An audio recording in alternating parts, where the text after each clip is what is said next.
भगवान के डाकिए रामधारी सिंह दिनकर। पक्षी और बादल ये भगवान के डाकिए हैं।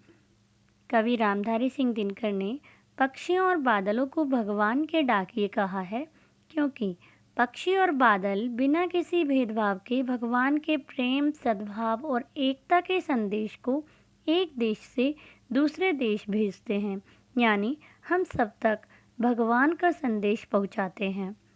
जो एक महादेश से दूसरे महादेश को जाते हैं, हम तो समझ नहीं पाते हैं, मगर उनकी लाई चिट्ठियाँ पेड़, पौधे, पानी और पहाड़ बाँचते हैं।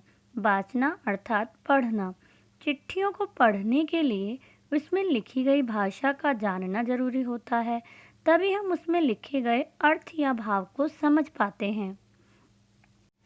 पक्षी और बादल के चिट्ठियों के आदान प्रदान को हम संकुचित विचारधारा होने के कारण साधारण दृष्टि से नहीं देख पाते हैं और न ही हम समझ पाते हैं, परंतु पक्षी और बादल के चिट्ठियों में पेड़, पौधे, पानी और पहाड़ भगवान के भेजे एकता और सद्भावना के संदेश को पढ़ पाते हैं।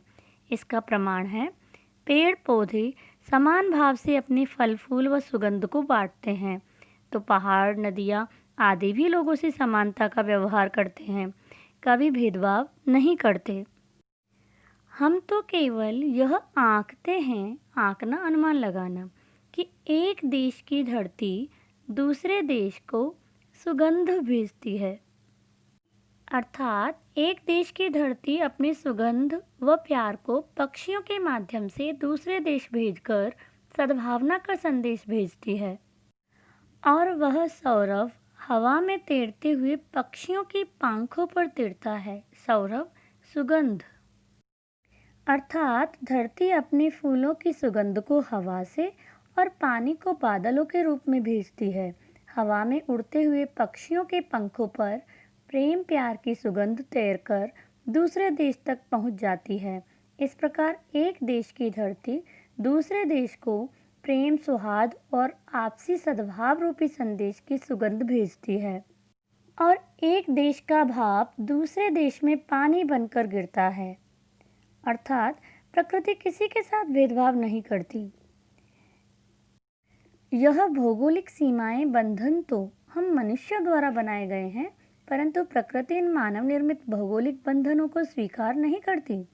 इसका उदाहरण है कि एक देश में बना बादल किसी दूसरे देश में जाकर बरस जाता है।